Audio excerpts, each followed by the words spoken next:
father's family name being Philip, and my Christian name, Philip, my infant tongue could make of both names nothing longer or more explicit than Pip.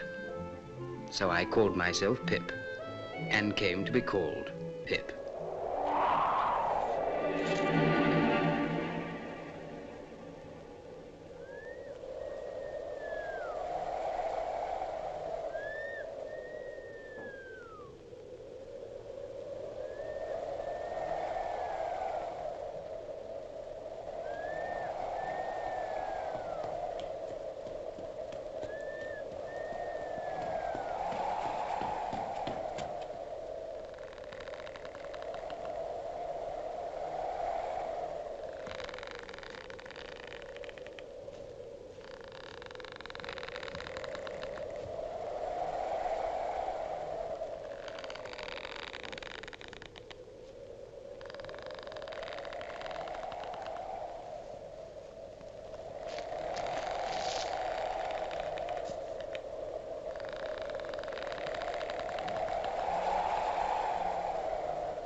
Keep still, you little devil, or I'll cut your throat. No, sir, no. Tell us your name. Quick. Pip. Pip, sir. Sir. Show us where you live. Point out the place. There, sir. There. Oh. Oh. Oh. Oh.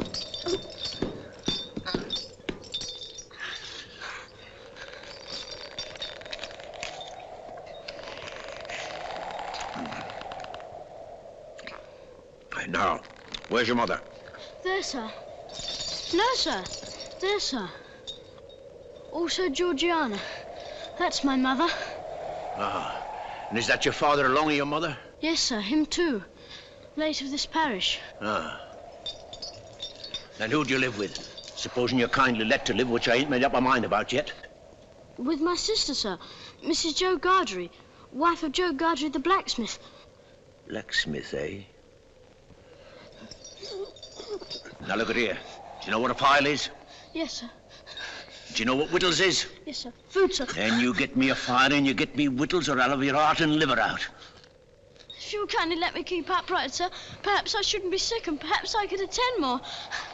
Now you bring that file and them whittles to me in this churchyard tomorrow morning early. Yes, sir. And never dare to say a word of having seen such a person as me. No, sir. If you do, your heart and liver will be tore out and roasted and ate. There's a young man hid with me, and in comparison with him, I'm an angel. That young man has a secret way of getting at a boy and at his liver. Boy may lock his door, may be warm in bed, but that young man'll softly creep his way to him and tear him open. Say, heaven strike you dead if you don't. Heaven strike me dead if I don't. Now you know what you promised, young man. Get off home. Good night, sir.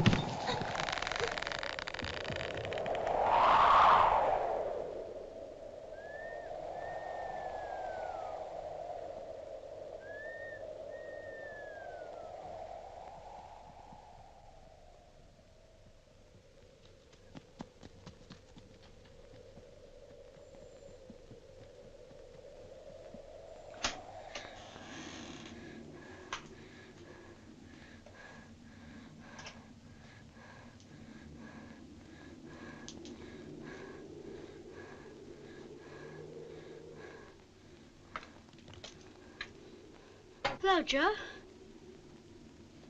Mrs. Joe's been out a dozen times looking for you, Pip. She's out again now, making it a baker's dozen. She?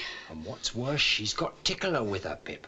She got up, she made a grab at Tickler, and she rampaged out, Pip. She rampaged out. She's a-coming. Get behind the door, old chap, and get the towel betwixt you. You young...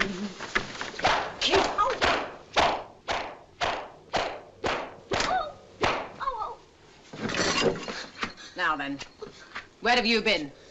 I've only been to the churchyard. Churchyard, indeed. You'd have been in the churchyard long ago if it hadn't been for me, and stayed there. It's bad enough being a blacksmith's wife without having to be a second mother to you.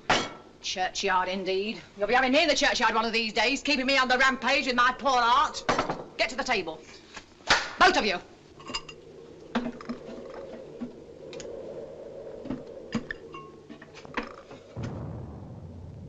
Listen. Was that great guns, Joe? Yes, there's another convict off. What does that mean? Oh, escaped, escaped. There was one escaped last night. They fired a warning of him. This must be a second one. Where does the firing come from? Drat the boy, ask no questions, you'll be told no lies. Mrs. Joe, I should like to know, if you wouldn't much mind, where the firing comes from. Bless the boy, from the hulks, of course. Oh, hulks. And please, what's hulks? There you go. That's the way with this boy. Answer him one question and he'll ask you a dozen. Hulks are prison ships right across the marshes. I wonder who's put in prison ships and why they're put in there. People are put into prison ships because they murder and because they forge and rob and do all sorts of bad things. And they always start by asking too many questions. Now get on with your supper. Get off to bed.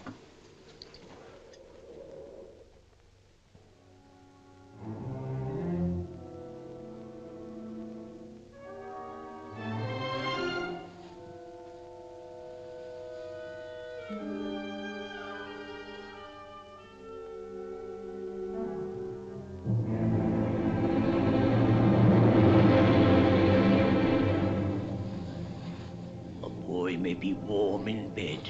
He may pull the clothes over his head, but that young man will softly creep his way to him and tear him open.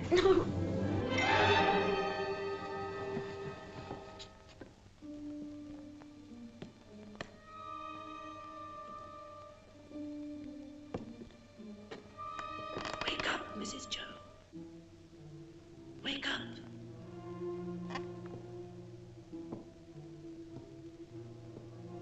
Mrs. Joe, wake up.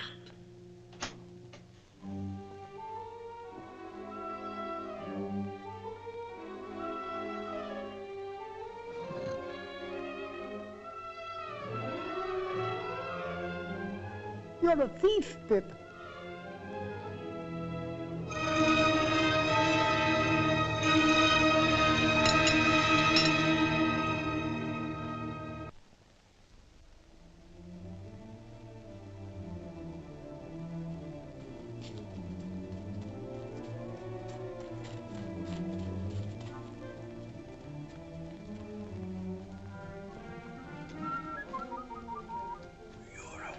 Thief, Pip. You'll be sent to the hulks.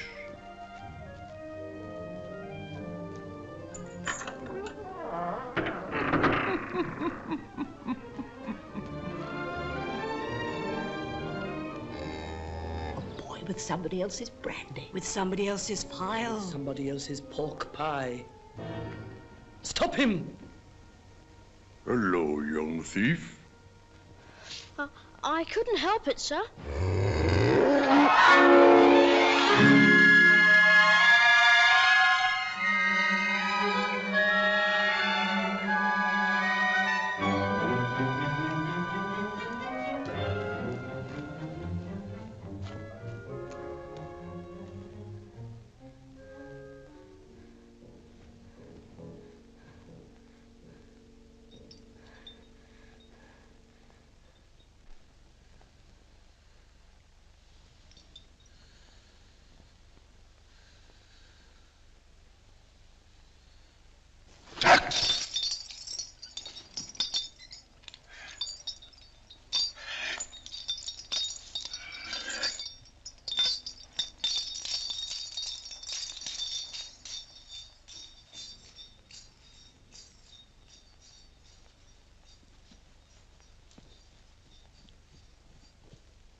Sir?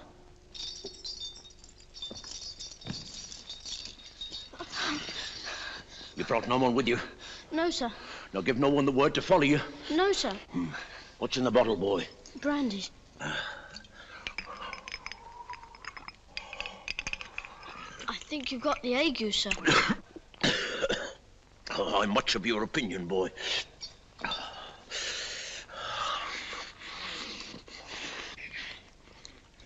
I'm glad you enjoy it. Hmm? I said I'm glad you enjoy it. Thank you, boy. I do. Aren't you going to leave any of it for him? Him? Who's him? The young man you spoke of. Oh, him. Oh, he don't want no food. He looked as if he did. Looked? When? Just now. Where? Over there. Did you notice anything about him? He had a big scar on his face. No, not here. Yes, there. Give us hold of that file, boy.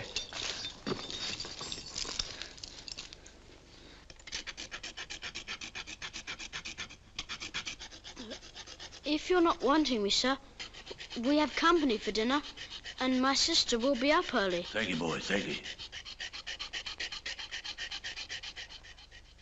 This boy ought to be truly grateful, ma'am, for the princely dinner you've set before him. Do you hear what Uncle Pumblechook says? Be grateful. Why is it the young are never grateful? Naturally vicious.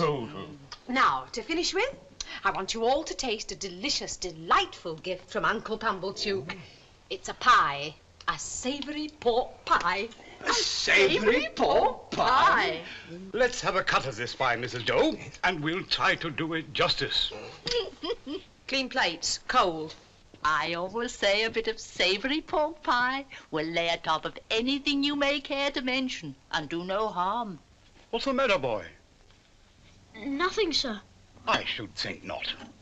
Enjoying yourself with your elders and betters? Improving yourself with their conversation? Now then, son, where do you think you're off to? Oh, excuse me, ladies and gentlemen, but I'm on a chase in the name of the king. I want the blacksmith. And what might you want him for, pray? Mrs., speaking for myself, I should reply, for the honour and pleasure of his fine wife's acquaintance. Speaking for the king, I answer, a little job done. You see, blacksmith, we've had an accident with these, and as they're wanted for immediate service, will you throw your eye over them? Convicts, Sergeant? Aye, 2. Have you seen anything of them? Heavens preserve us, no. We haven't seen No. them. No. Well, we'll find them.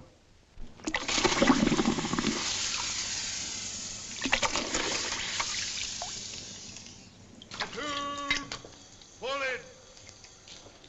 Platoon, prepare, shoulder up.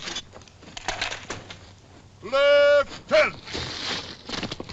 Platoon, march.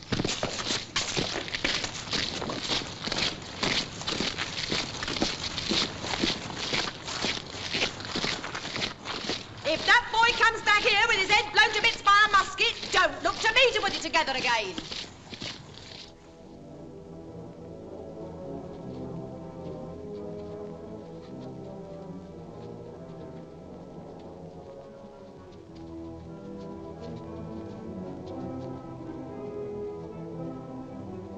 I hope we don't find them, Joe. I'd give a shilling if they had cut and run, Pip. Come on.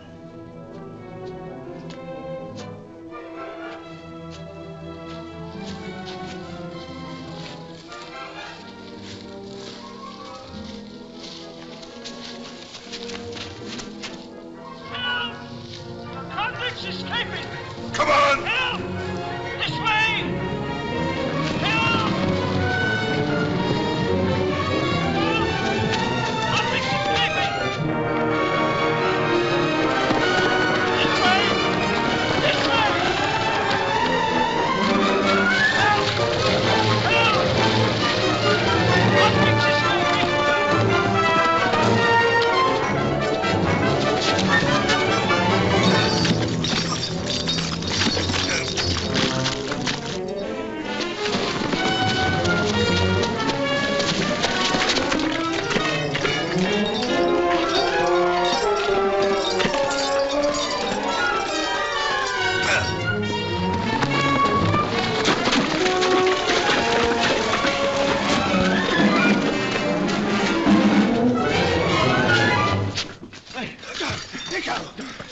forget.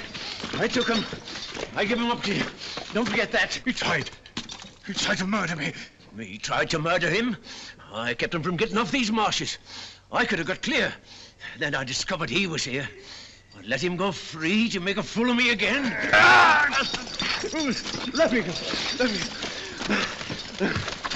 Make ready. Present.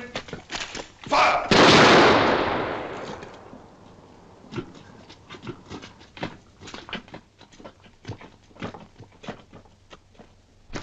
Hands.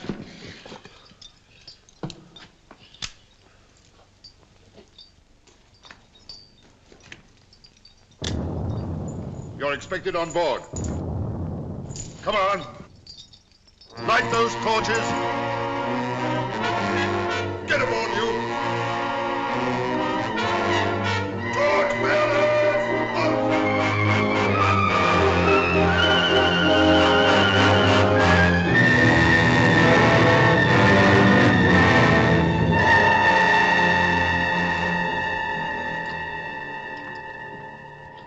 I wish to say something respecting this escape. It may prevent some persons laying under suspicion along me. What is it? I took some food from the blacksmith near the village, over yonder. It was a dram of liquor and a pie. You happen to have missed such an article as a pie, blacksmith? Well, my wife did the very moment you came in. Oh, so you're the blacksmith, are you? Then I'm sorry to say I've eat your pie. Oh, you're welcome to it as far as ever it were mine. We don't know what you've done, but we wouldn't have you starved to death for it, poor miserable fellow creature, would us, Pip? Give way, you. Cast off there.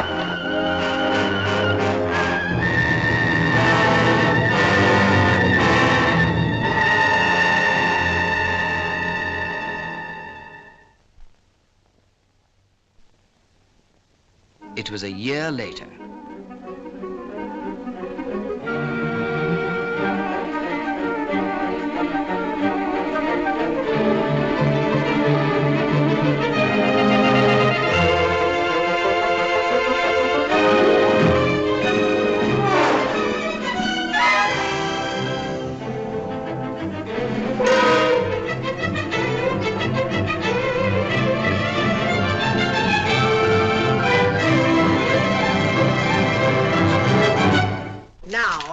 If that boy ain't grateful this day, he never will be. But it's only to be hoped he won't be pampered. Not by Miss Havisham, ma'am.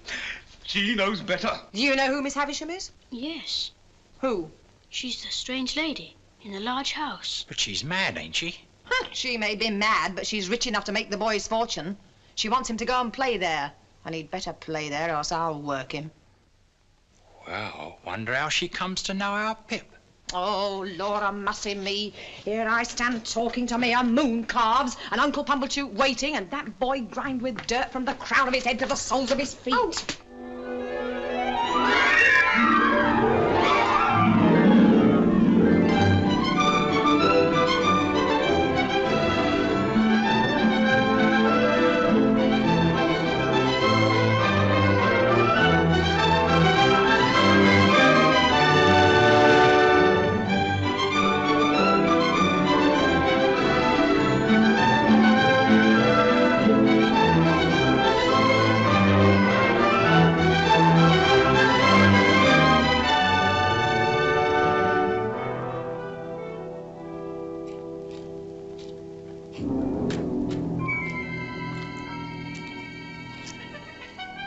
Ring the bell, boy.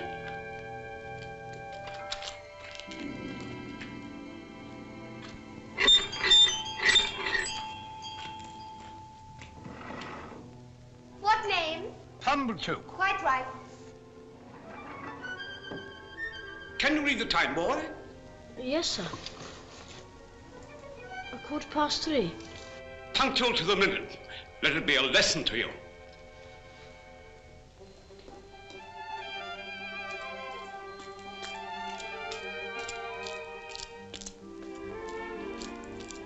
This is Pip. So this is Pip, is it? Come in, Pip. Oh, do you wish to see Miss Havisham? If Miss Havisham wishes to see me... Ah, but you see she doesn't. Come along, boy.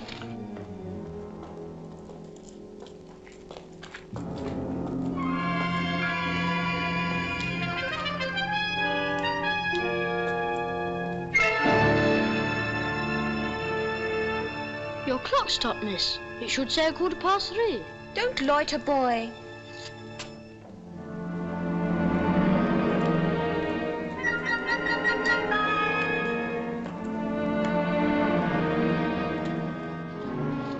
Come along, boy.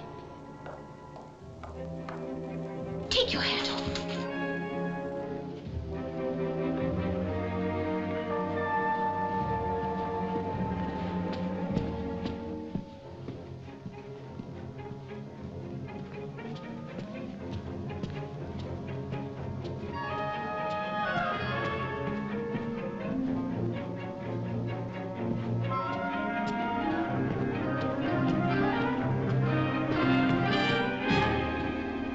This door, boy.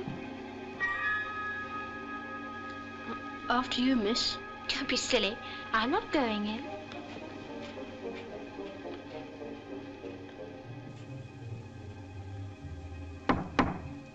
Come in.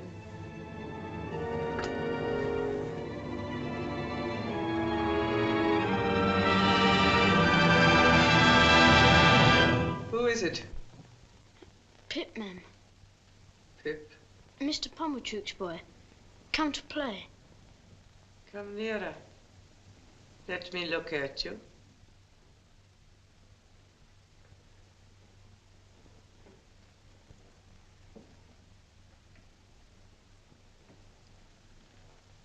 Come close.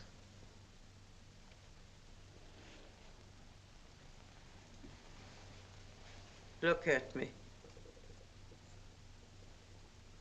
You're not afraid of a woman who has never seen the sun since you were born. No. Do you know what I touch? Here? Your heart. Broken.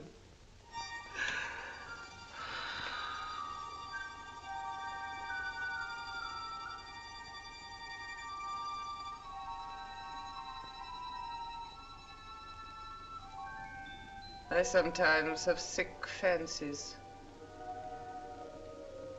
And I have a fancy I should like to see someone play. Play.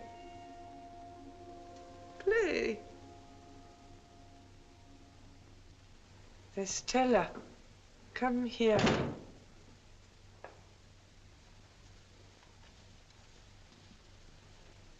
Your own, one day, my dear. And you will use it well. Let me see you play cards with this boy. With this boy? But he is a common laboring boy. And look at his boots. Well, you can break his heart. What do you play, boy? Only begging my neighbour, miss. Beggar him. 4 for the ace. 1 for a jack. He calls the knaves jacks, this boy. And what coarse hands he has. You stupid, clumsy, laboring boy. She says many hard things of you, but you say nothing of her. What do you think of her? I don't like to say. Tell me in my ear. I think she's very proud. Anything else? I think she's very pretty. Anything else? I think she's very insulting. Anything else? I think I should like to go home now. And never see her again, though she is so pretty. I'm not sure that I wouldn't like to see her again, but I think I'd like to go home now. You shall go home soon. Play the game out. Wait here, boy.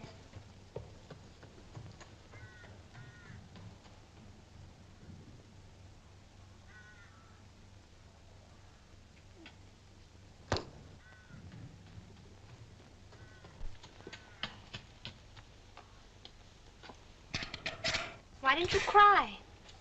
So I don't want to. You do. You've been crying and you're near crying now. Long after I'd gone to bed that night, I thought of Estella, and how common she would consider Joe, a mere blacksmith. I thought how he and my sister were sitting in the kitchen, and how Miss Havisham and Estella never sat in a kitchen, but were far above the level of such common things. The following week,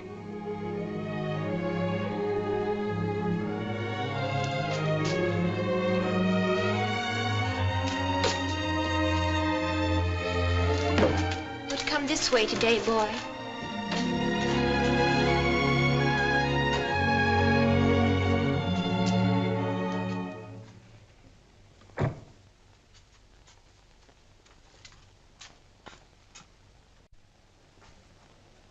Well, I'm sure.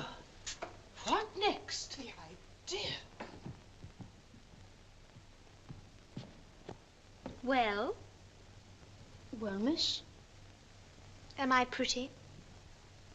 Yes, I think you're very pretty. Am I insulting? No, not so much so as you were last time. Not so much so. No. There, take that, you coarse little monster. What do you think of me now? I shan't tell you. Because you're going to tell upstairs, is that it? No, it's not it. Why don't you cry again, you little wretch? I'll never cry for you again.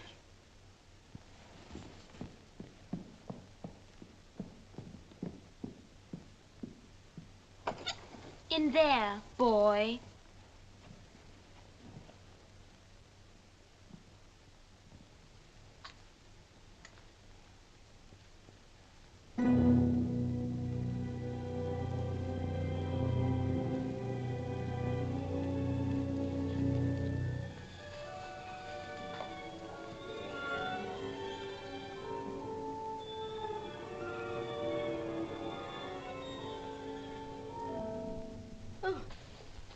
So the days have worn away, have they? Yes, ma'am. Today's... There. I know nothing of days of the week, nothing of weeks of the year. Do you know what that is? There? I can't guess what it is, ma'am. It's a great cake. A bride cake. Mine. On this day of the year, long before you were born, this heap of decay was brought here. It and I have worn away together. Mice have gnawed at it. And sharper teeth than teeth of mice have gnawed at me. There. Walk me. Walk me, walk me.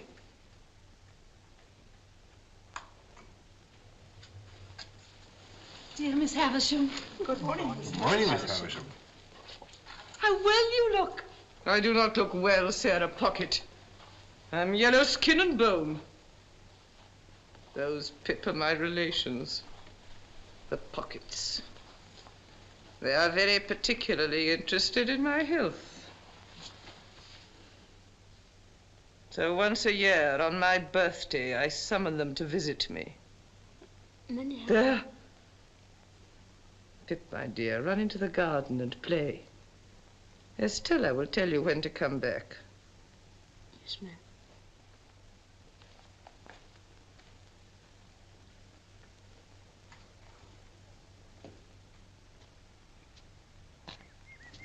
Hello, young fellow. Hello. Who gave you leave to prowl about? Miss Estella. Come on, fight. Oh, stop a minute there. I ought to give you a reason for fighting, too. There it is. Come on. Are you satisfied with the ground?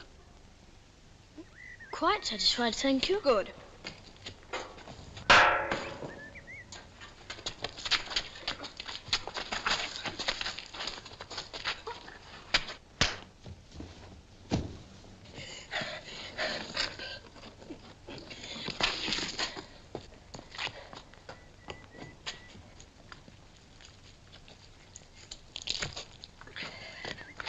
Ready?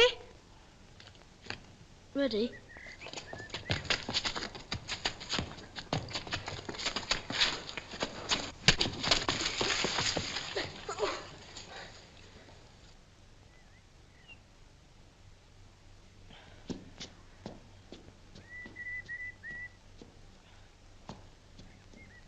That means you've won.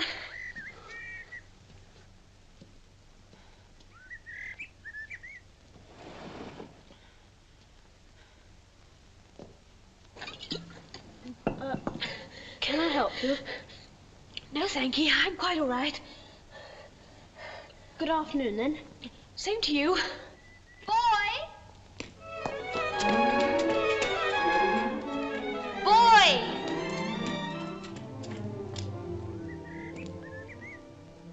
Yes, miss?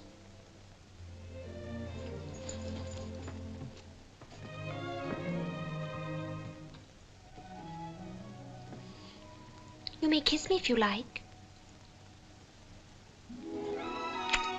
Now you ought to go home.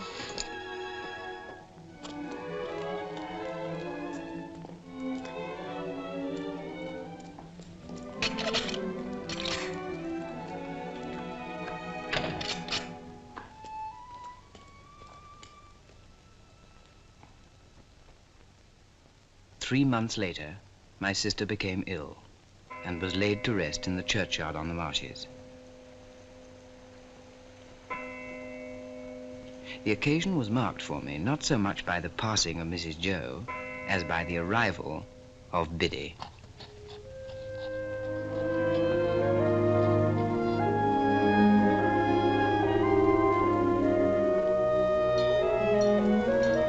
Very soon she became a trusted friend to both of us and a blessing to the household.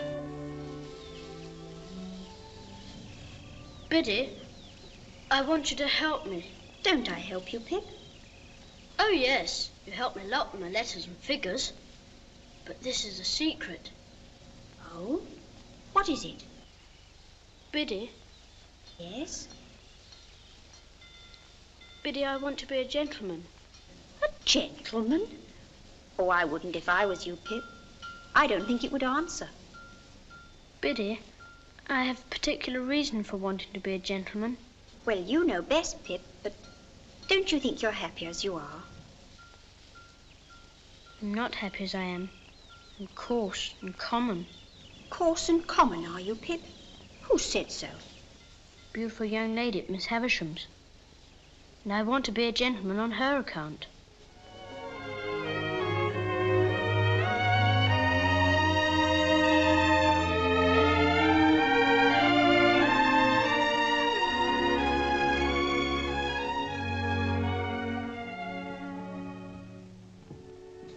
Whom have we here? A boy.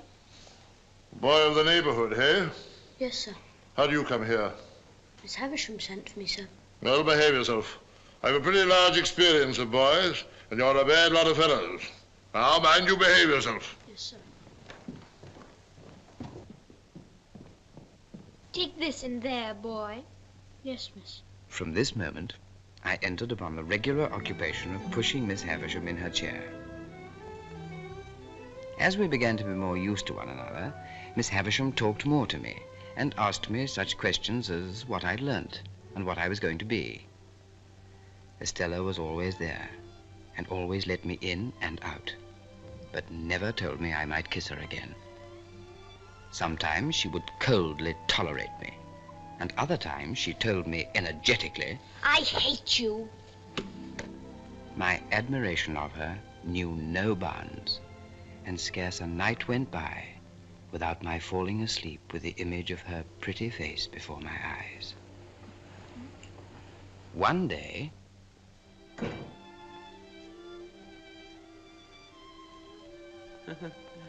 Does she grow prettier and prettier, Pip? Yes, Miss Havisham. There, there. That's all till next time. Miss Havisham, I can't come next time. This is sad news, Pip. Why not? Tomorrow's my birthday. I'm 14. Oh, and you start your apprenticeship with a blacksmith, do you not? Yes, Miss Havisham. Why so glum, Pip? Are you not excited by your new venture? I used to think I would be, but I'm not now.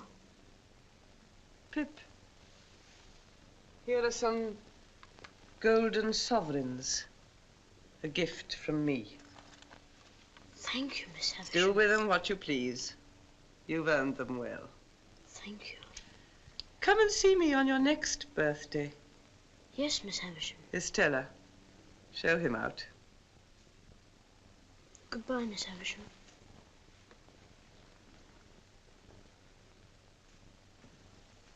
Goodbye, Pip.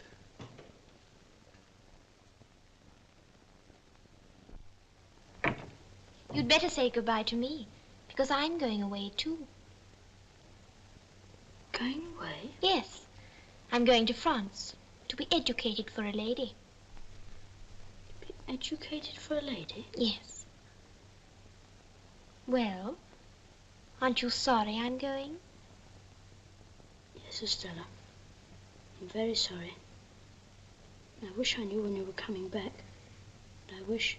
What do you wish? I wish I could kiss you goodbye.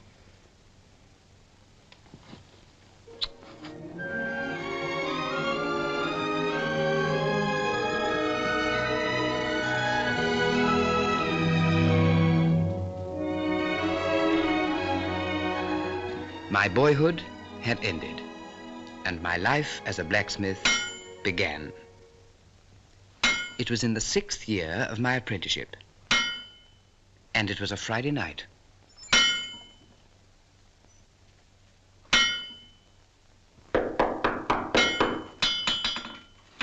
Are you the blacksmith by name Joseph or Joe Gargery?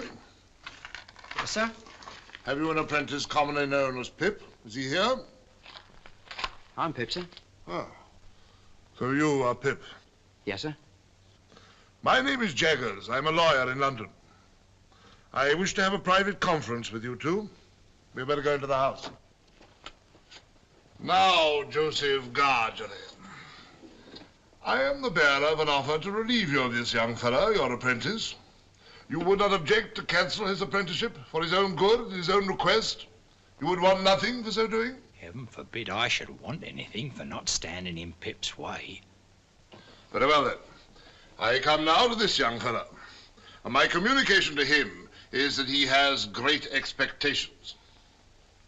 I am instructed to communicate to him that he will come into a handsome property. Further, that it is the desire of the present possessor of that property that he shall be immediately removed from his present sphere of life and from this place and be brought up as befits a young gentleman of great expectations. Now, Mr. Pip, you are to understand first that it is at the request of the person from whom I take my instructions that you always bear the name of Pip. If you have any objection, now is the time to mention it. I have no objection. I should think not, indeed. Secondly, Mr. Pip, you are to understand that the name of the person who is your liberal benefactor is to remain a profound secret until that person chooses to reveal it. If you have any suspicion whom that person might be, keep that suspicion within your own breast. If you have any objection, now is the time to mention it. Speak out. I have no objection. And now, Mr. Pip, kindly consider me your guardian. Thank you, sir. Oh, I tell you at once, I'm well paid for my services, otherwise I shouldn't render them. I have arranged for you to go to London in a week's time. You will need some new clothes. They should not be working clothes.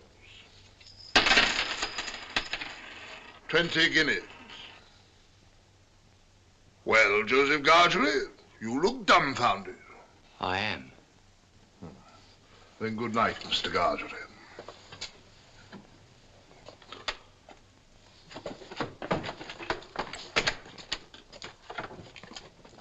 Good night, Pip. Good night, sir.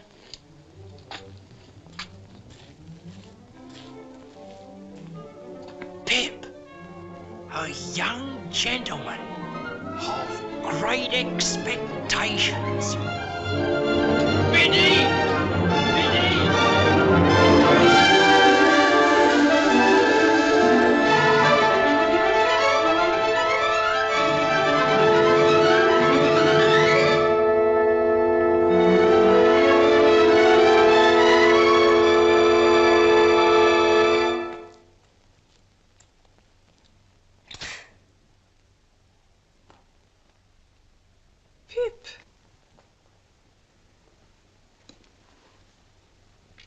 is a very gay figure, Pip.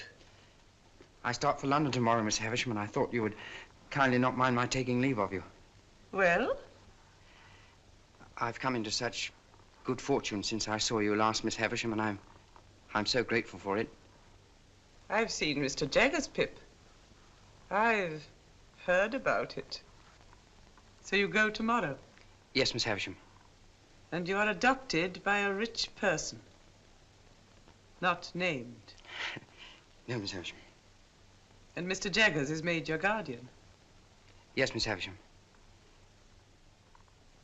Is, abroad. Stella... Prettier than ever, and admired by all who see her. And you, too, have a promising career before you. Be good and deserve it, Pip. Yeah. You will always keep the name of Pip, you know. Yes, Miss Havisham. Goodbye, Pip.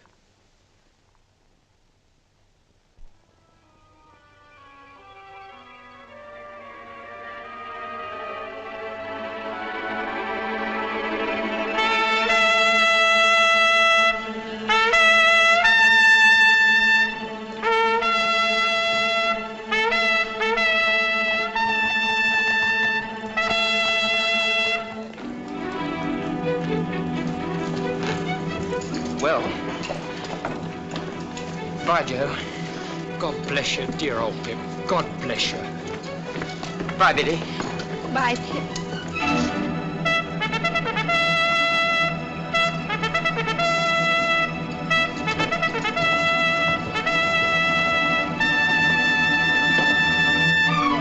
One day I'll come and see you in London, Pip.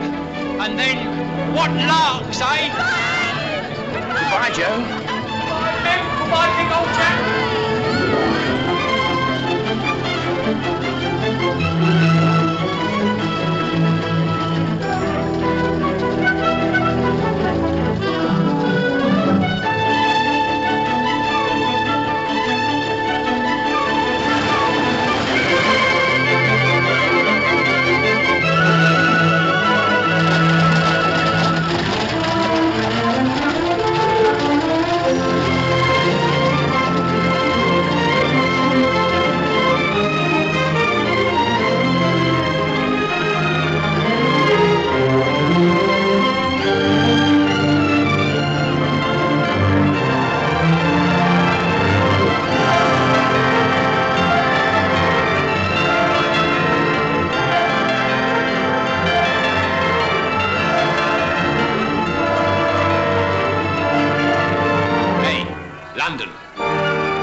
Excuse me, please. Is Mr. Jaggers at home? He is not. He's in court at present.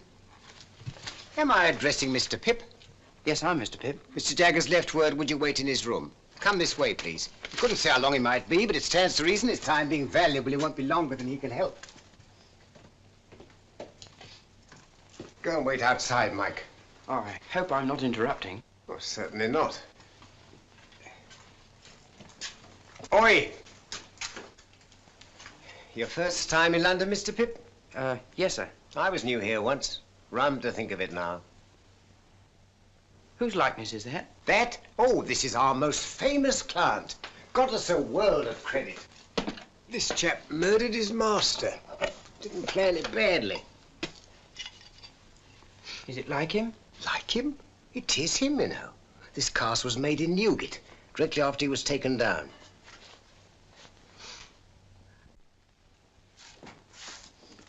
Oh, your man comes on this afternoon. Have you got the witness? Yes, Mr. Jaggers. Wait here. Mr. Pip's here. Good. Ah, so you've arrived safely, Mr. Pip. Good morning. Good morning, Mr. Jaggers. Now, we can soon settle you. Wemmick, Mr. Pip's file. Wemmick here will conduct you to a Mr. Herbert Pocket's rooms in Barnard's Inn, where you will live. Oh, sit down, Mr. Pip, sit down. Mr. Pocket will be able to give you a good lead as to the places in London with which you shall become acquainted. I take it that is agreeable? Yes, Mr. Jaggers. Next, money. Your allowance will be £250 per annum, which means that you will draw from Wemmick here the sum of £62, 10 shillings per quarter. A very handsome sum of money, too, I think. You consider it so? How could I do otherwise? But answer the question. Undoubtedly, Mr. Jaggers. Good. Get out!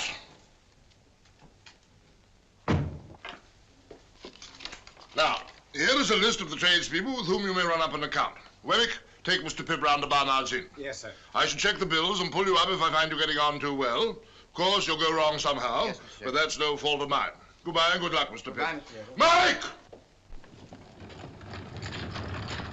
Mr. Wemmick, I don't quite know what to make of Mr. Jaggers. Oh, we don't mean that you should know what to make of him. Deep, that's what he is. As Australia. Who was that he shouted at so fiercely in the office? Oh, that was his housekeeper, name of Molly. He got her off on a murder charge. Murder? Isn't he frightened of having her about? Not him. When you come to see us again, take a good look at her. Shall I see anything very uncommon? You'll see a wild beast tamed. Keep your eye on it.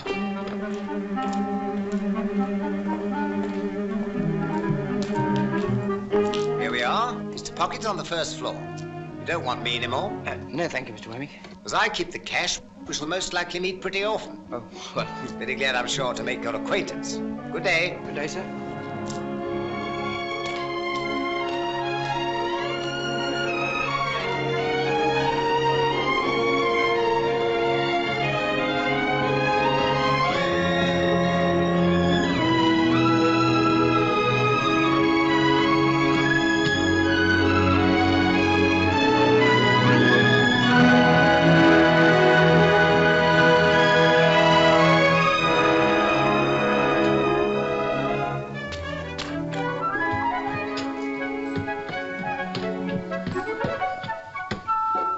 Mr. Pip? Mr. Pocket? Oh, dear me, I'm extremely sorry. But the fact is, I've been out on your account, for I thought, coming from the country, you might like a little fruit. And I went to Covent Garden Market to get it good. Well, thank you. It's very nice of you. Can I take the parcels? It sticks, you know.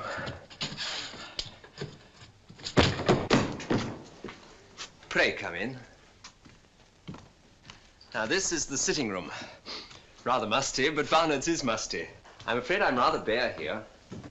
Now, that's my little bedroom, and this is your room. Come in.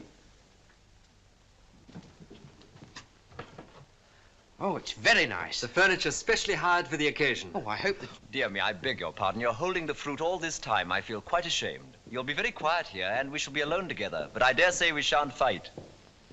Fight? Fight? I knew I'd seen you somewhere before. You're the pale young gentleman from Miss Havisham's. Bless me, and you are the prowling boy. The idea of it's being you. Well, the idea of it's being you. I hope you've forgiven me for having knocked you about so. Oh, of course. You hadn't come into your good fortune at that time, had you? No. I was rather on the lookout for a good fortune then. Indeed? If Miss Havisham had taken a liking to me, I suppose I should have been provided for. But perhaps even I should have been engaged to Estella. But I didn't care much for it. She's a tartar. Who? Miss Havisham? I don't say no to that, but I meant Estella. You know she was adopted and brought up by Miss Havisham to wreak revenge on all the male sex. Wreak revenge on all the male sex? What revenge? Heavens, Mr. Pip, I thought you knew. No. Dear me, it's quite a story and should be saved till dinner time. Shall I take your stick? Oh, thank you. And your hat. Oh.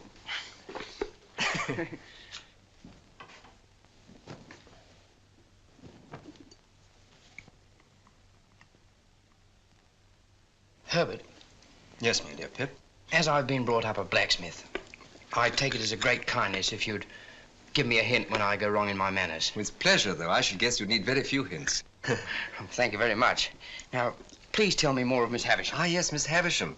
But let me introduce the topic by pointing out that in London it's not the custom to put the knife in the mouth, for fear of accidents. It's scarcely worth mentioning, only it's as well to do as other people do. Oh, I must apologize. Thank you very much. I'm sure. Now, Miss Havisham was an heiress, and as you may well suppose, was looked upon as a great match. Well, one day there appeared upon the scene a certain man. I never saw him, for this was 25 years ago. He pursued her closely and professed to be devoted to her, and there's no doubt that she fell passionately in love with him, which brings me to the cruel part of the story. Merely breaking off to remark, my dear Pip, that it's not usually considered necessary to fill the mouth to its utmost capacity. Oh, very sorry. I was so interested. Not at all, I'm sure. The marriage day was arranged, the wedding dresses were bought, the wedding guests were invited. The day came, but not the bridegroom. He wrote a letter. Which she received when she was dressing for her marriage at 20 minutes to 9. Exactly. So that was why she stopped the clocks. Yes. And when she'd recovered from a bad illness, she laid the whole place waste, as you've seen it, and has never since looked upon the light of day. Herbert, you said that Estella was not related to Miss Havisham, but only adopted. When adopted? There's always been an Estella since I've heard of a Miss Havisham. I know no more.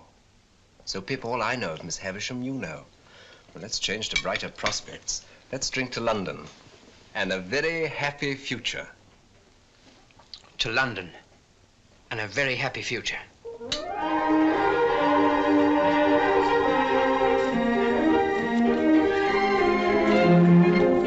2, 3, 4. Now all together, Mr. Pip. That's right.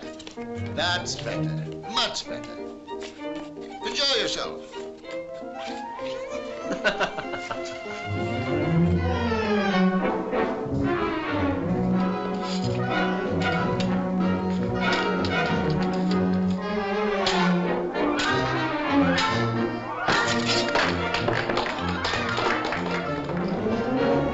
Ready? Ready.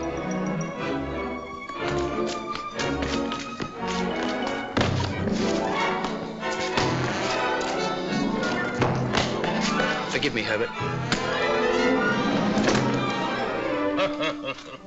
Carry on, Pip, carry on.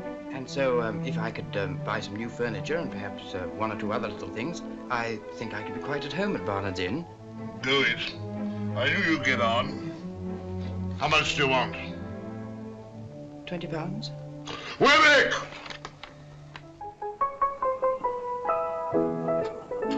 Of course he did. I was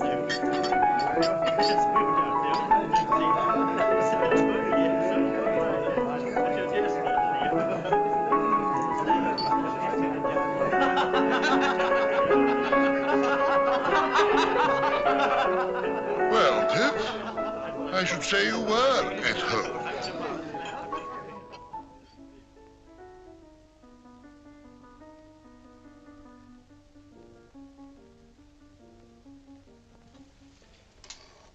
Herbert, Yes, we've done very badly. very badly. Thank heaven for my birthday.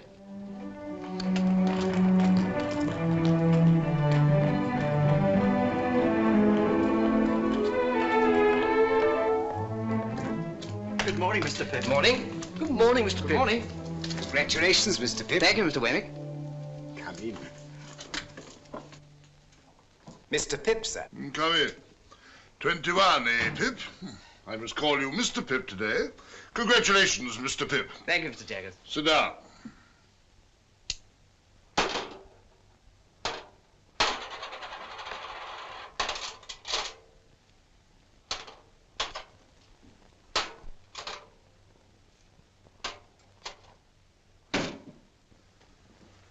Now, my young friend, I'm going to have a word with you.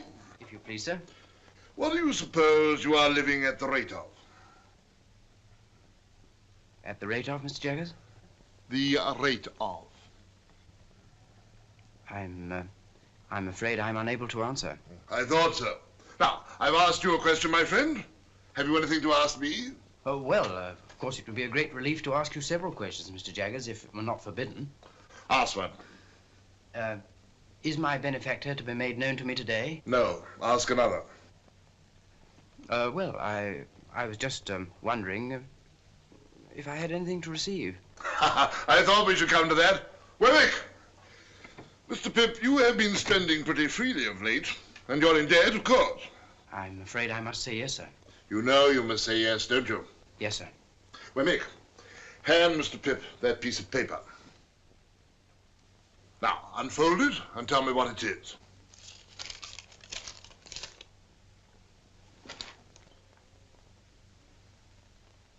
This is a banknote for £500. That is a banknote for £500. And at the rate of that handsome sum of money per annum, and at no higher rate, you are to live until your benefactor appears. Will it still be years hence, Mr. Jaggers? When that person discloses, you and that person will settle your own affairs. My part in the business will cease. That's all I have to say. Wemmick, show Mr. Pip out. Thank you, Mr. Jaggers. My dear Mr. Pip, Mr. Gargery is going to London and would be glad if you are agreeable to be allowed to see you. He will call Tuesday morning at 9 o'clock. We talk of you in the kitchen every night and wonder what you are saying and doing. No more, dear Mr. Pip, from your ever obliged and affectionate servant, Biddy. As I watched Joe that Tuesday morning, dressed grotesquely in a new suit, let me confess that if I could have kept him away by paying money, I certainly would have paid money. In trying to become a gentleman, I had succeeded in becoming a snob.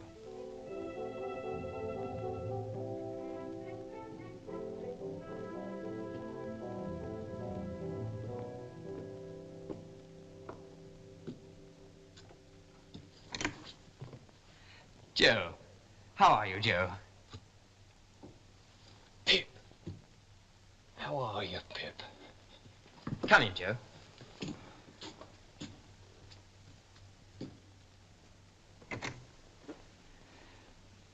Well, Joe, I am glad to see you. Pip, dear old chap, you've growed and you've swelled, and you gentlefolk has to be sure you're an honour to your king and country. And you, Joe, look wonderfully well. Give me your hat.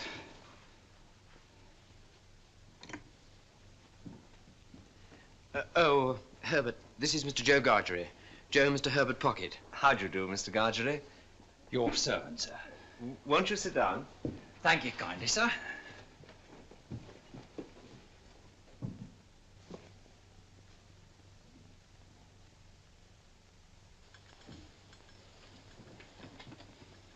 Will you take tea or coffee, Mr. Gargery?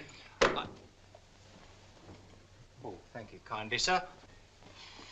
I'll take whichever is most agreeable to yourself. What do you say to coffee? Thank you kindly, sir. Since you are so good as to make choice of coffee, I'll not run contrary to your opinions. But don't you find that rather heating? Say tea, then.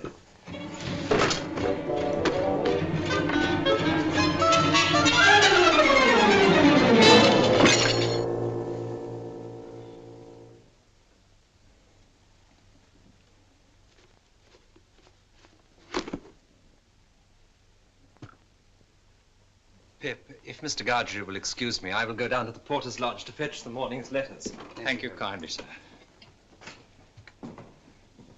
Us two being now alone, sir. Joe, how can you call me sir? Us two being now alone, Pip, I will mention what have led to me having the present honour. Miss Havisham have recently sent for me. Miss Havisham, Joe? Would you tell Mr. Pip, she said, that I wish to see him at once, for I have something most particular to disclose to him. I see. Well, I have now concluded, sir, and Pip, I wish you ever well and ever prospering to a greater and greater height. But you're not going now, Joe. Yes, I am. Well, you'll be coming back to dinner. Oh, no, Pip, old chap. You and me is not two figures to be together in London. I'm wrong in these clothes, Pip. I'm wrong out of the forge and out of the kitchen off the marshes. But, Joe... You won't find half so much fault with me if you think of me as Joe the blacksmith. And so, God bless you, dear old Pip. old chap. God bless you.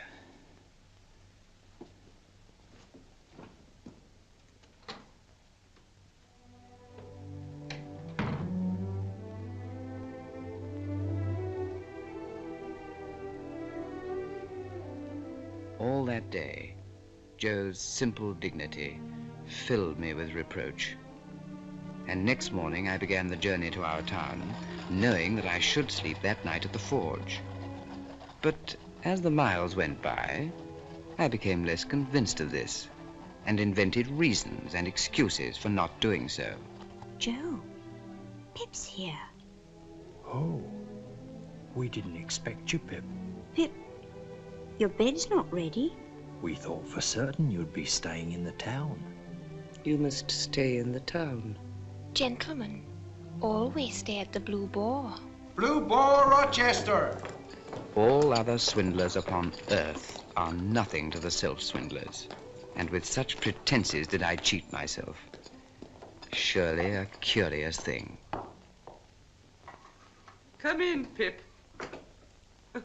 How do you do? How do you do, Miss Havisham? You kiss my hand as if I were a queen.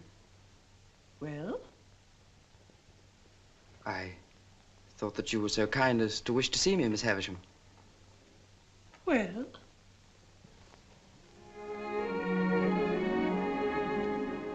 Estella.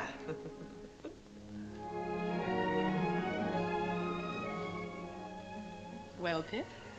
Stella, this is an unexpected pleasure. I didn't think to find you here. You two must have a lot to say to each other. Go out into the garden, both of you, and walk and talk together. I must have been a strange little creature to hide and watch you fight that day. But I did, and I enjoyed it very much. You rewarded me very much. Did I? Don't you remember? I remember I entertained a great objection to your opponent. I took it ill that he should be brought here to pester me with his company. He and I are great friends now. Are you? I imagine that since your change of fortune, you have naturally changed your companions. Oh, yes, naturally. Do you remember the first time I came here? The time you made me cry? Did I? I don't remember. Not remember you made me cry? You meant nothing to me. Why should I remember? You must know, Pip, I have no heart.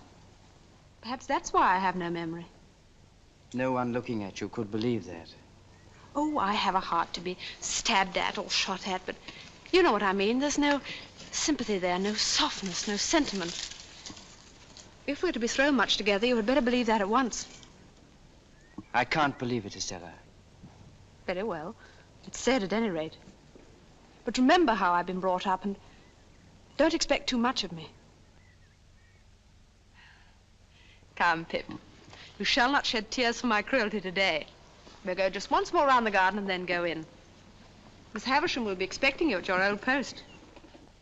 Is she beautiful? Graceful, well-grown. Do you admire her, Pip?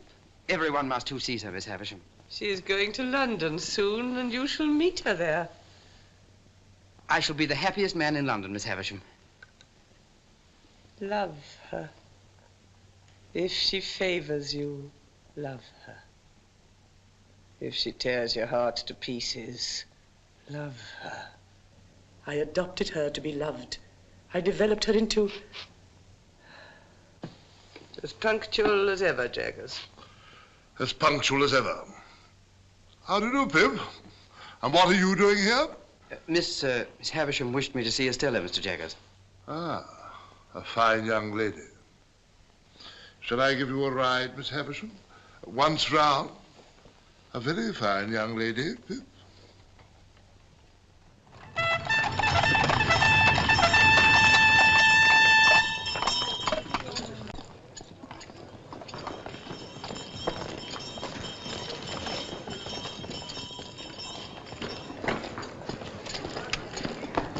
Estella. Pip. How nice to see you, Estella. My lesson from Miss Havisham is this. There are two Richmonds, one in Surrey and one in Yorkshire. Mine is the Surrey Richmond. The distance is 10 miles. I am to have a carriage and you're to take me there. Here is my purse. No. No, you must take it. We are not free to follow our own devices, you and I. The carriage is ordered for half an hour from now, and tea is ordered to while away that half hour. Does that please, milady? The tea will please her greatly. Why are you going to Richmond, Estella? I'm going to live, at a great expense, with a lady there who has the power, or says she has, of taking me about and introducing me and showing people to me and showing me to people. You'll have a gay time and be much admired. You must look forward to that, Estella. It's part of Miss Havisham's plan for me, Pip. I shan't take any great pleasure in events which I don't shape, but I shall be beautiful, and I shall be gay, I shall be obedient, and I shall write regularly of my gaiety. Will you always be part of Miss Havisham's plan, Estella? And do you thrive with Mr. Pocket, Pip? Yes, indeed. We've left Barnard's Inn and moved to the Temple. Oh? I live quite pleasantly there. At least... At least? As pleasantly as I could anywhere. Away from you.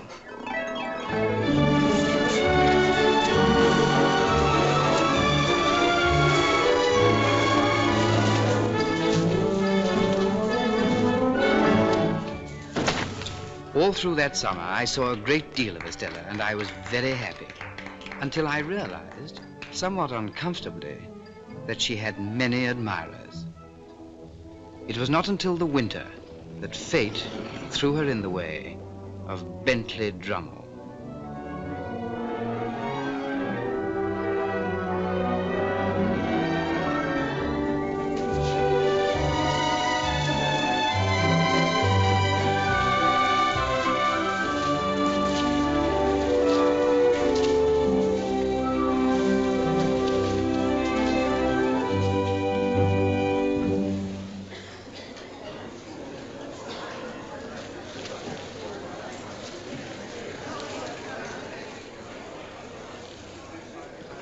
Tired, Estella? Rather, Pip. You should be. Say rather I should not be. For I still have my letter to Miss Havisham to write before I go to bed. Recounting tonight's triumph? Surely a very poor one, Estella. I don't know what you mean. I didn't know there'd been any. My lords, ladies, and gentlemen, This is our dance, Estella. pray take your places for the next dance.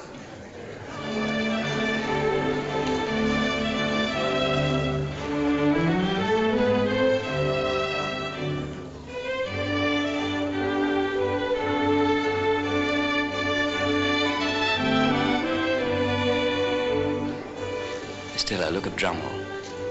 He never takes his eyes off you. Why should I look at him? Is there anything in Drummle I need to look at? That's what I want to ask you. He's been hovering about you for weeks. Moths and all sorts of ugly creatures hover about a lighted candle. Can the candle help it? My lords, ladies, and gentlemen, pray take your partners for the Spanish polka.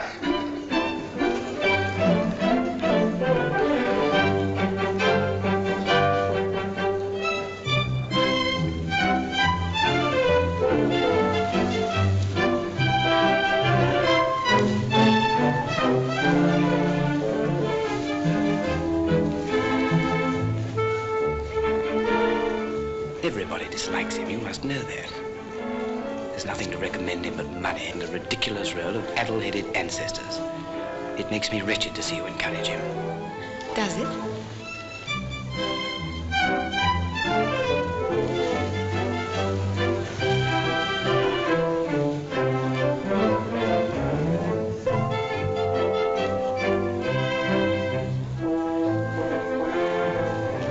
You give him looks and smiles such as you never give to me.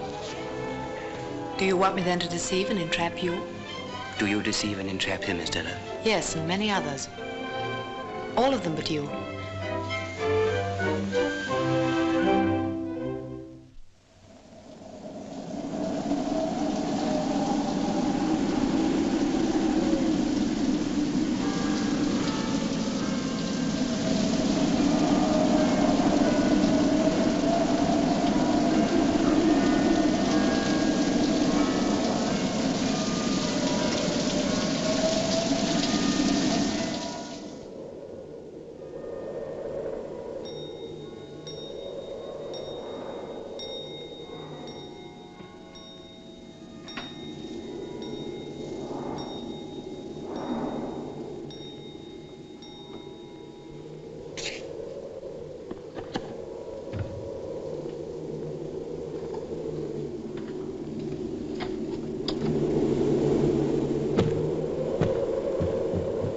want? Mr. Pip. I'm Mr. Pip. What's your business? My business? Ah, yes, I'll explain my business by your leave. Do you wish to come in? Yes, I wish to come in, master.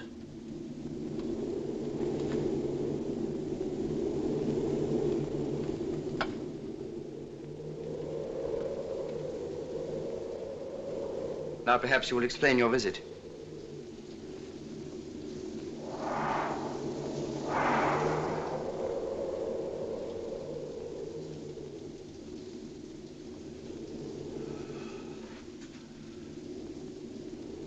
It's disappointing to a man after having looked forward so distant and come so far. Oh, but you're not to blame for that. What do you mean? I'll speak in half a minute. Give me half a minute, please.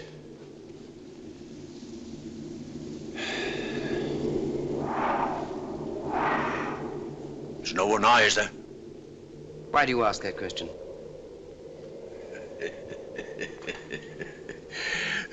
You're a gayman.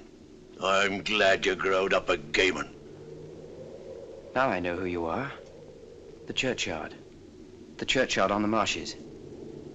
You're the convict I gave the food to. You acted nobly, my boy.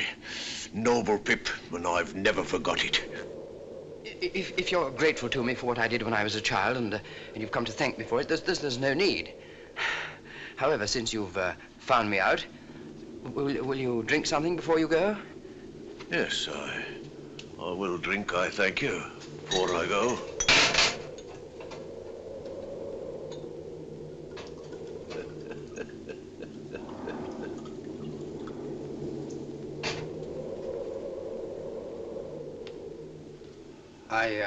I hope you won't think that I spoke harshly to you just now. I had no intention of doing it, and I'm very sorry for it if I did. I wish you well and happy.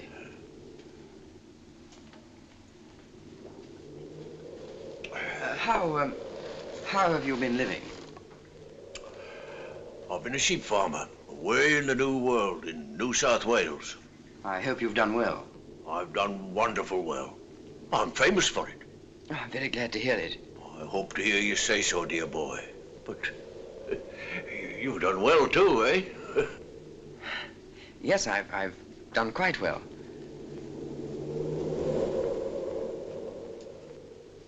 May I make so bold as to ask how you've done well since you and me was out in those lone, shivering marshes? How? Oh. Yes, I've been chosen to succeed to some property. Might I be a varmint ask what property? I don't know. Might I be a varmint ask whose property?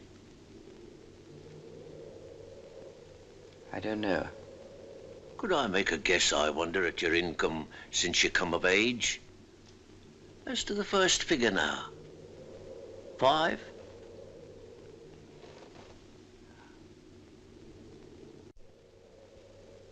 Concerning a guardian. There ought to be a guardian or such like when you were a minor. Some lawyer, maybe. As to the first letter of that lawyer's name now, would it be J? As the employer of that lawyer whose name began with J and might be Jaggers, I wrote from Portsmouth to a person in London for particulars of your address. That person's name? Why, Wemmick.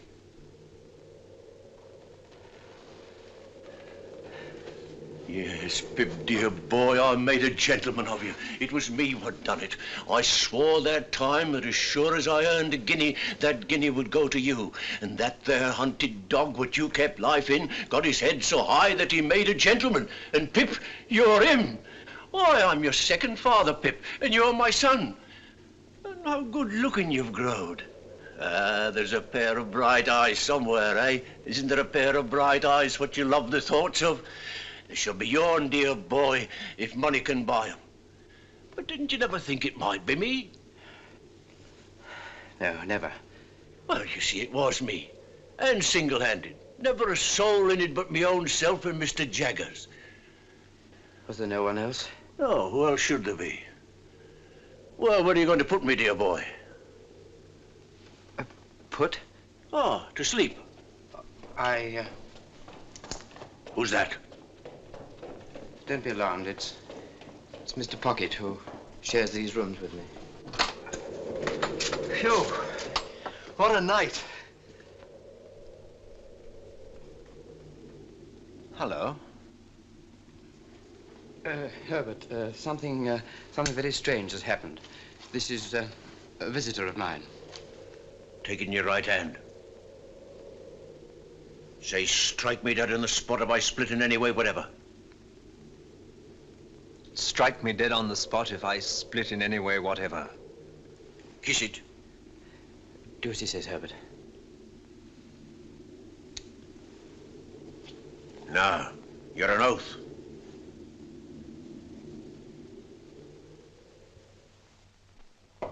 Come in. You can go now, Molly. Now, Pip, be careful. I will, sir. Don't commit yourself. Don't commit anyone. You understand me? Anyone. Mr. Jaggers, Don't tell me anything. I don't want to know anything. I'm not curious. I merely want to assure myself that what I've been told is true. Did you say told or informed? Told would seem to imply verbal communication. You can't have verbal communication with a man in New South Wales, you know. I will say informed, sir. Good. I've been informed by a person named Abel Magwitch that he is the benefactor so long unknown to me. That is the man in New South Wales. And only he. And only he. I'm not so unreasonable, sir, as to hold you at all responsible for my mistakes and wrong conclusions. But I always supposed that it was Miss Havisham. As you say, Pip, I am not at all responsible for that. Yet it looked so like it, sir. Not a particle of evidence, Pip.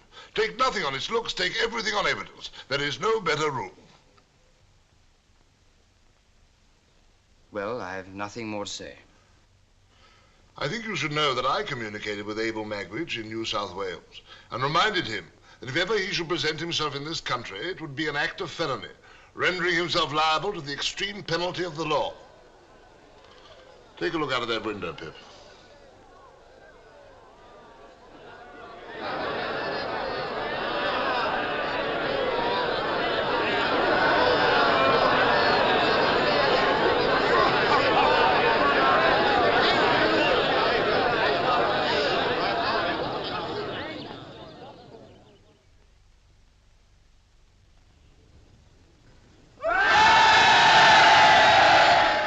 That sort of thing happens every day. Magwitch has enemies here who would not hesitate to inform on him. I see. But he has guided himself by my caution, no doubt. No doubt. If you'll excuse me, sir.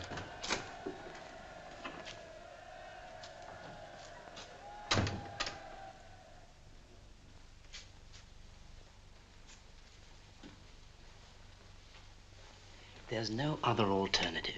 He must be got out of the country, and I shall have to go with him. Why must you go with him? He's risked everything on my account. I can do no less than stand by him now. What will you say to Estella? I'm at a loss to know what to say to her. She'd never understand about him. But I must see her before I go.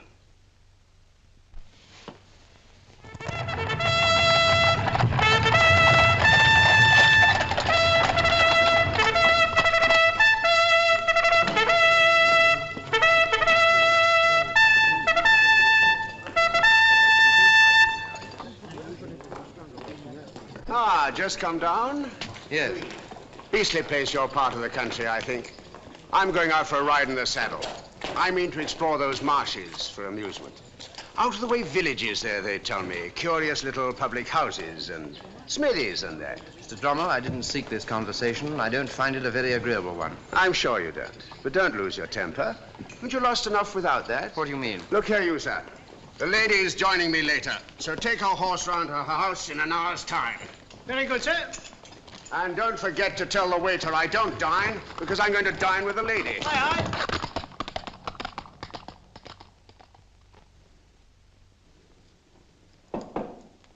Come in. What wind blows you here, Pip?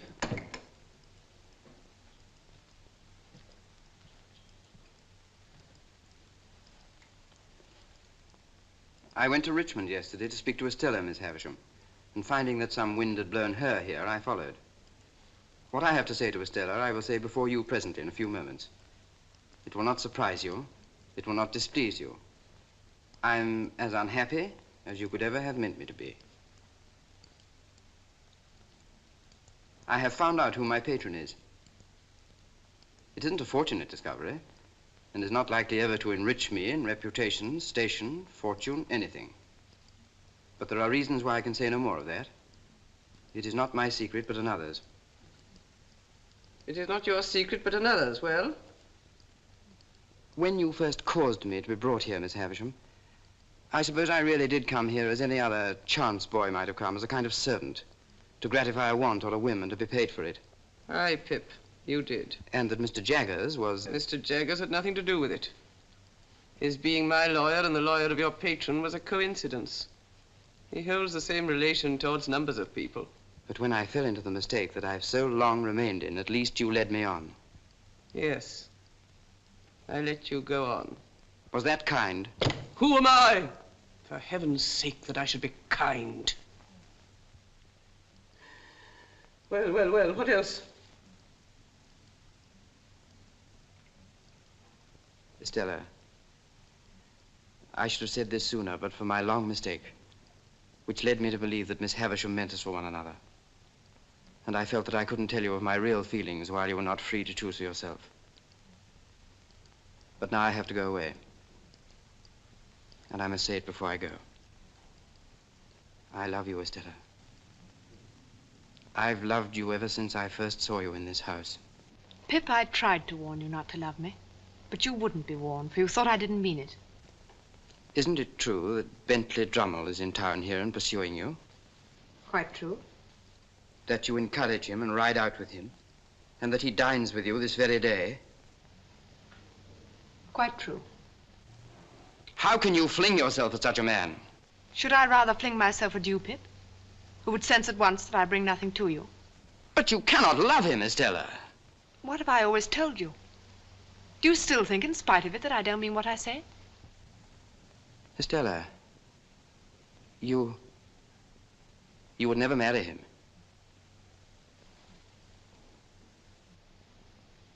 Why not tell you the truth? I am going to be married to him.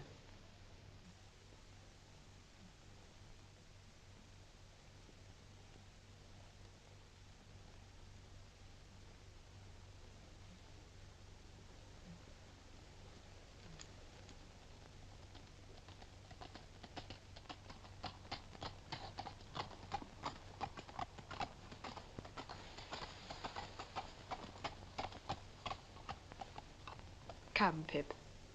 Don't be afraid of my being a blessing to him. I shall not be that. Here is my hand. Let us part on this. You'll get me out of your thoughts in a week.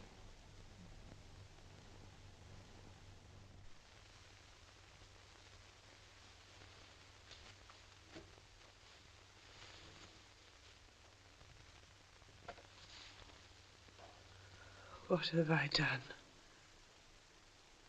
What have I done?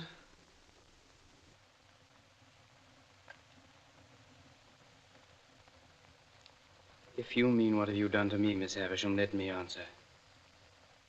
Estella has been part of my existence ever since I first came here, the rough, common boy whose heart she wounded even then. She has been the embodiment of every graceful fancy that my mind has ever known. To the last hour of my life, she cannot choose but remain part of my character, part of the little good in me, part of the evil. But you may dismiss me from your mind and conscience. But Estella is a different case. And if you can ever undo any scrap of what you've done amiss, in keeping part of her right nature away from her, it will be better to do that than to bemoan the past through 100 years.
Late that evening, I left the room with the long table for the last time and started on my way back to London.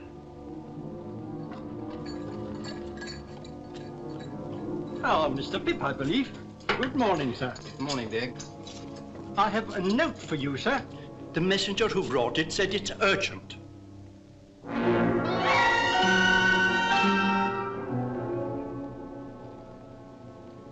Get me a cab off the stand, Dick. Yes, sir. Morning, Wemmick. What's the trouble? So you got my note, then? Yes, I came straight here. Why, what have you done to your hands? Oh, it's nothing. I got them burned, Mr. Wemmick. I'm very anxious. Everything's taken care of, Mr. Pip. But pray come in. You don't object to an aged parent, I hope? Oh, no, I should be delighted. This is Mr. Pip, Aged P, and I wish you could hear his name. Give him a nod, Mr. Pip. That's what he likes. You made acquaintance with my son at his office, I expect. Yes. Nod away at him, if you please, like winking. Yes. Yes. I hear that my son is a wonderful hand at his business, sir. Yes. You're as proud of me as Punch, ain't you, Aged P? There's a nod for you. There's another one for you. Yes. Now, Mr. Pip and I have business to discuss. Oh, yeah. Come and sit down. I want to offer an apology, for he isn't capable of many pleasures. Just tip him a nod now and then when he looks off his paper, and he'll be as happy as a king. Pleasure, Mr. Wemmick, and I'm sure that you'll appreciate that I'm most anxious to know what's happened. Of course. Now, I heard by chance yesterday morning that an old enemy of a certain convict, whose name we needn't mention, yes, had got wind of his being in England. So I went to the temple and found Mr. Herbert, and I told him that if he was aware of any such person, whose name we needn't mention, being about your chambers, that he'd better get him out of the way. I also heard that you had been watched. That I'd been watched? Yes. And might be watched again, so he'd better get him out of the way while you were out of the way. I see. He would be greatly puzzled what to do. He was, but we've now removed him to a house overlooking the river, down Limehouse way. I should like to join them at once. If you take my advice, Mr. Pip, you'll wait till after dark. By which time, you see, we can have those hands attended to.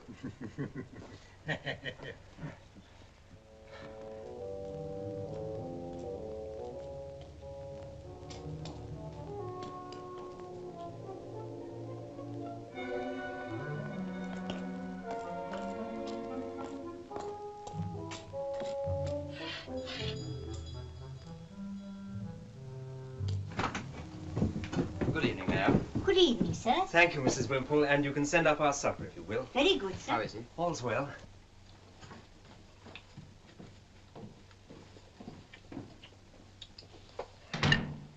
I'm a heavy grubber, dear boy. Always was. Are you sure that you can rely on Wemmick's judgment and sources of information? Aye, Wemmick knows. He spoke to me of a particular enemy of yours. Do you know who that might be? Aye. That was the man you saw fighting with me on the marshes, the man with the scar. He turned informer on me then to save his own skin, and he'd do it again to see me hanged. But no sneaking rat like him's going to make me leave, my boy. Well, if you're worried about that, there's no need. I'm coming with you. No. You're a gay one. What a gay one my boys turned out to be, eh? The following day, I sent Herbert to make some inquiries. He found that the packet boat for the continent left Gravesend Pier at high tide every Thursday. I set myself to hire a boat. It was soon done. I couldn't get rid of the notion of being watched, and how many undesigning persons I suspected of watching me, it would be hard to calculate. I began to go out as for training and practice, sometimes alone, sometimes with Herbert. We were out in all weathers and became, as was our intention, familiar figures on the river. My burns were still very painful. We made it a practice that Herbert should embark from the place nearest to the house where our convict was hidden. As the hours of the tide changed, we took to going further down river. There, on the marshes, we found a lone public house where we decided to stay on the night of our escape. And from a nearby buoy, we timed the passing of the packet boat.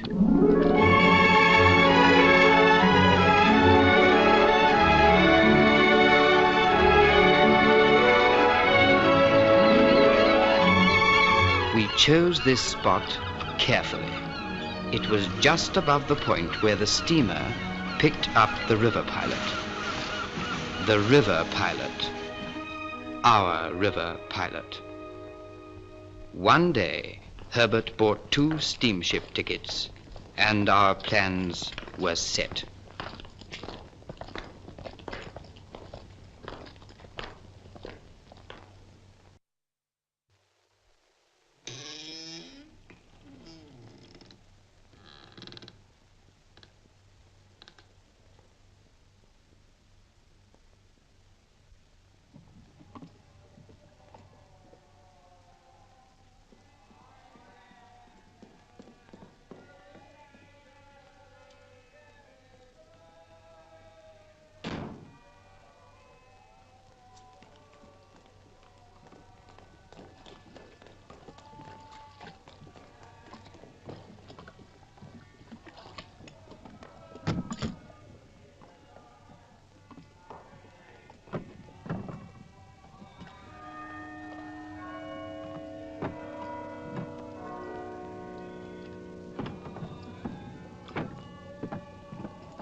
Boat ahoy!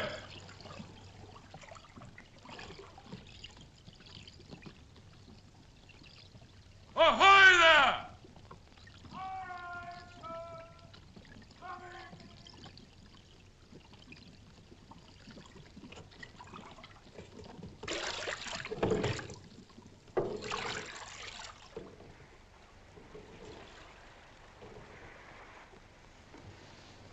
Tell me something.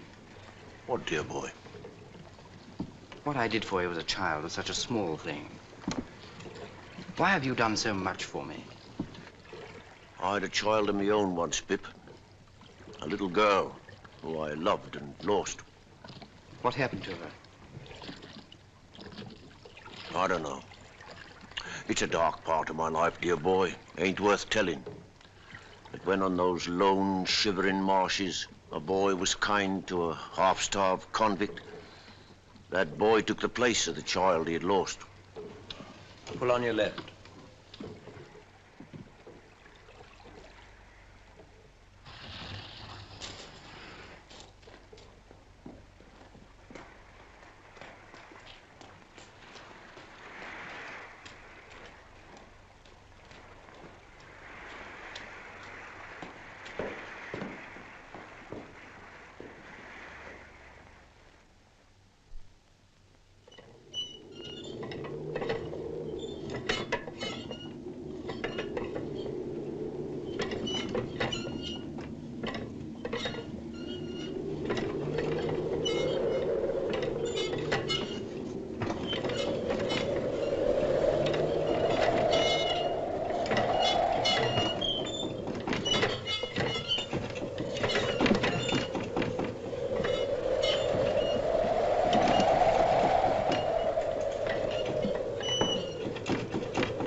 comes.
You have an escaped convict there. That's the man in the stern. I call upon him to surrender and you to assist.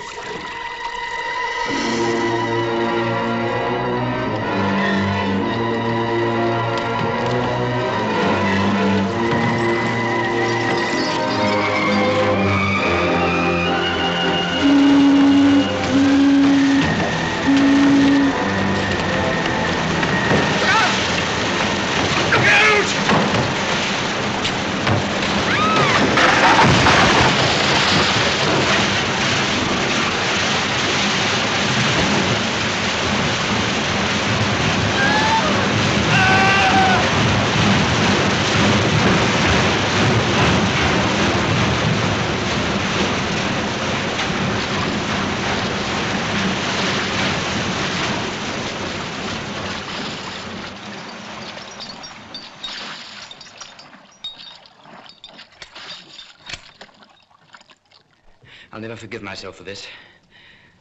I'm all right, dear boy.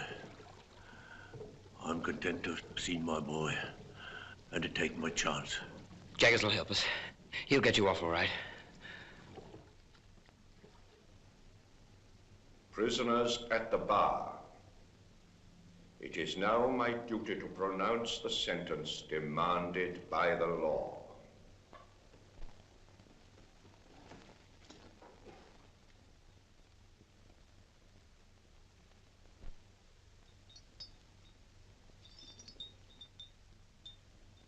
The sentence of this court is that you be taken hence to the place from whence you came, and from thence to the place of execution,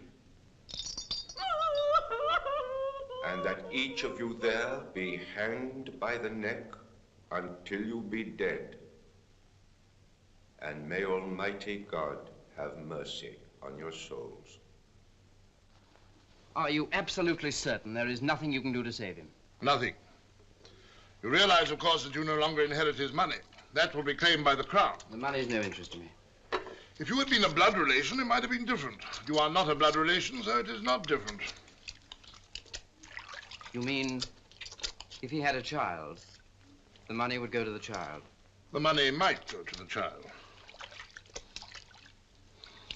Mr. Jaggers, there was a child. So you think there was a child, do you? I know there was a child. And what's more, Mr. Jaggers, you know it. Sit down, Pip.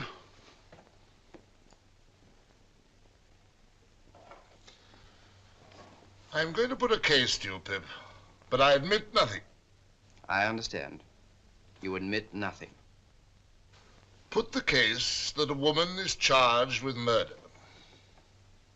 Put the case that this woman has a child whose father is a convict. I understand you perfectly. But that I make no admissions. But that you make no admissions. Now, Pip, Put the case that this woman's legal advisor knows an eccentric and very rich lady who is anxious to adopt a little girl. Do you understand, Pip? I understand. But I can hardly believe. Ring that bell, Mr. Pip.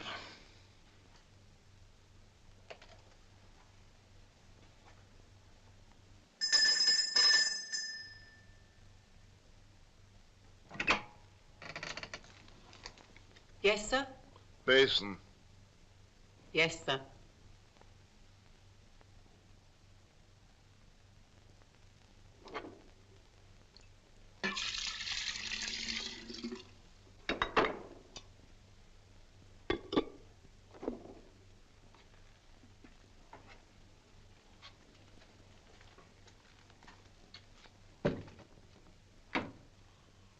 Well, Pip?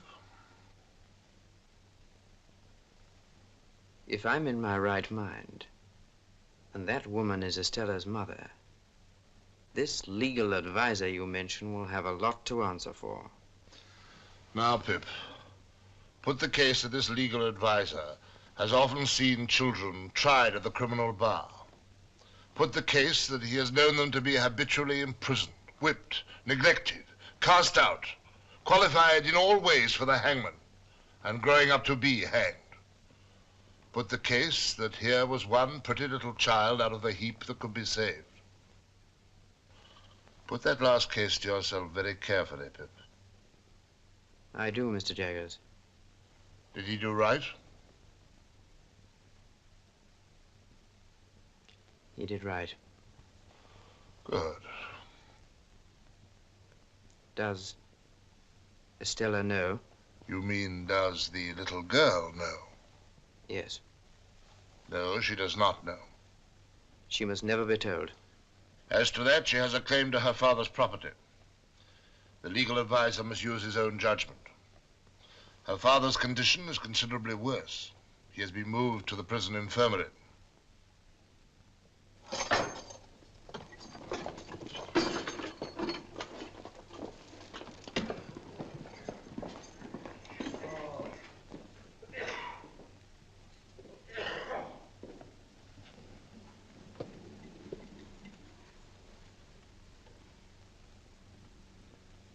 Dear boy,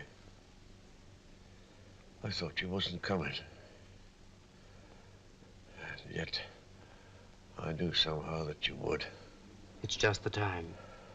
I waited at the gate so as not to lose a moment of it. God bless you. You've never deserted me. And what's best of all is, you've been more comfortable along with me since I was under a dark cloud than when the sun shone. That's best of all. Are you in pain? I don't complain of none, dear boy. You never do complain.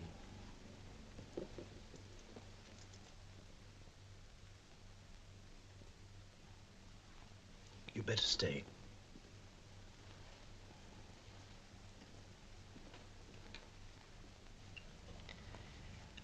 I have something to tell you. Can you understand what I say?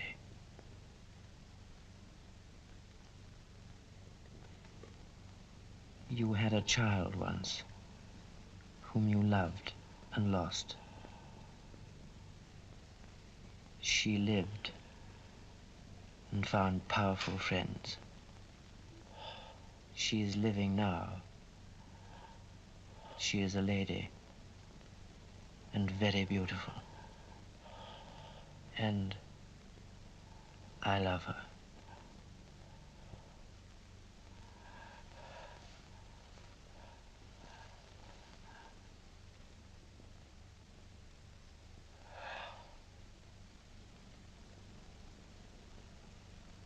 Oh, Lord, be merciful to him, a sinner.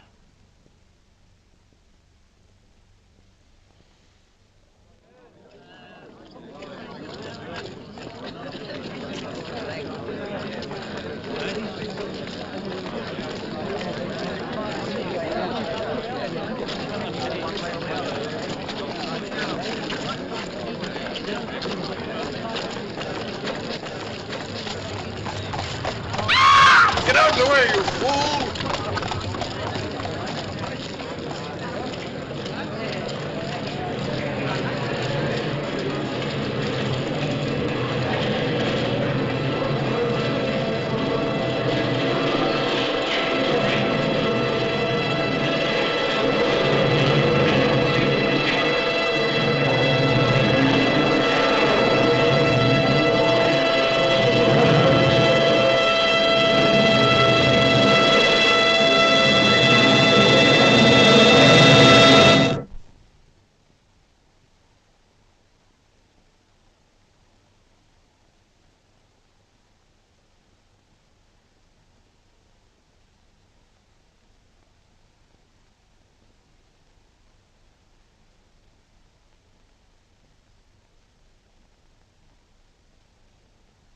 Is it, Joe? Which it are, old chap? How long, Joe? Which you mean to say, Pip, how long have your illness lasted? Yes, Joe. Well, it's the end of April, Pip. Tomorrow's the 1st of May. Dear Joe, have you been here all the time? Oh, pretty nigh, old chap.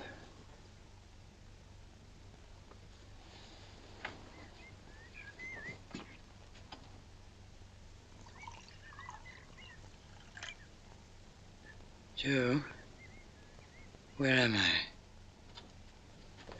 You're home. I brought you home, dear old Pip, old chap. Oh, Joe, you break my heart. Please don't be so good to me. Now, look here, old chap. Ever the best of friends. You'll soon be well enough to go out again. And then, oh, what larks!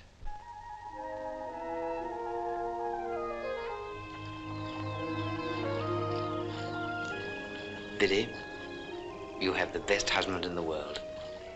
And Joe, you've the best wife in the world. Which I know, Pip, old chap, which I know. You'll be very happy. Which are our intention, Pip, old chap. And you'll have children. Which also are our intention, Pip, old chap.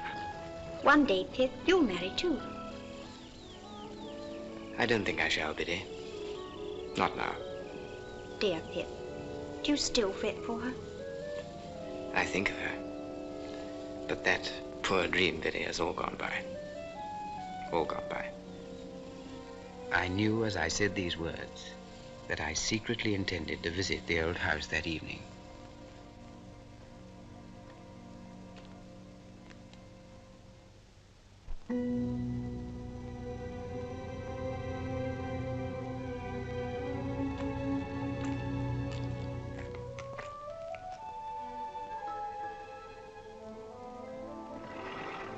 What name?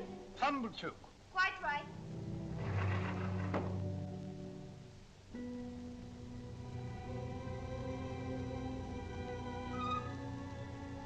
Come in, Pip.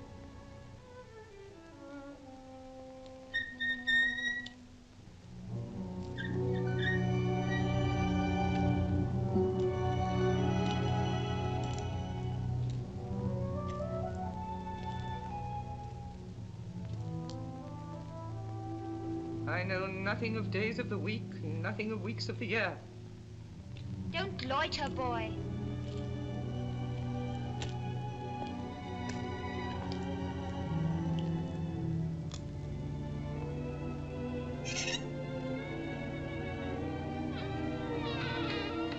Come along, boy. Take your hat off.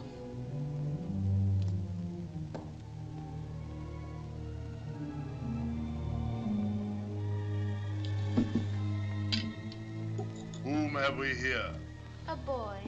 A boy of the neighborhood, eh? But he is a common laboring boy. You can break his heart. This door, boy.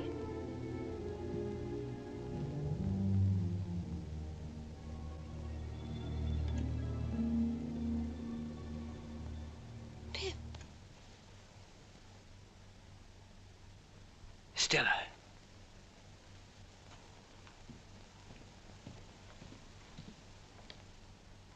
Stella, what are you doing here? I thought you were in Paris with your husband. I have no husband, Pip. Have you not heard? I've been ill, Stella. I've heard nothing. When Mr. Jaggers disclosed to Bentley Drummle my true parentage, he no longer wished to have me for a wife.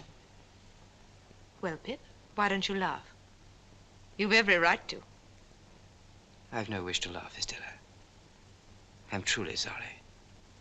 You've no need to pity me. It has simplified my life. There's now no need to sell the house. It is mine, and I shall live here. I shall like it here, Pip. Away from the world and all its complications.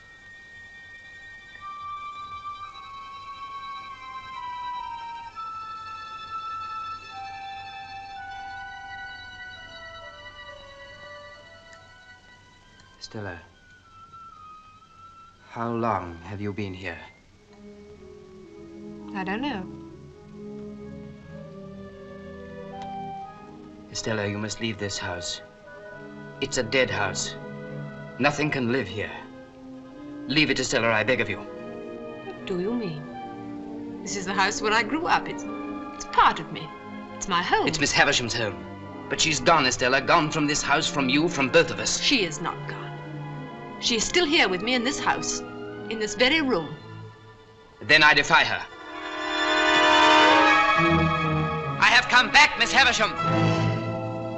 I have come back to let in the sunlight.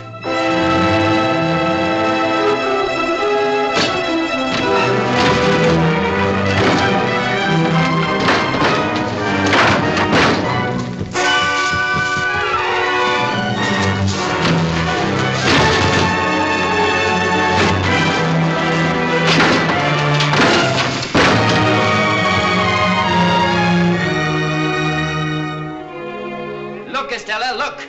Nothing but dust and decay.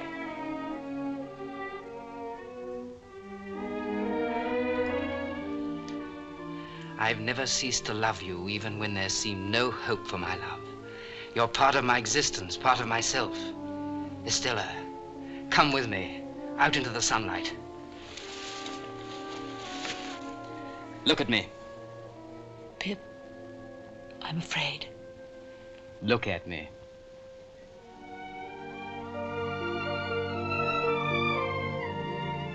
We belong to each other. Let's start again. Together.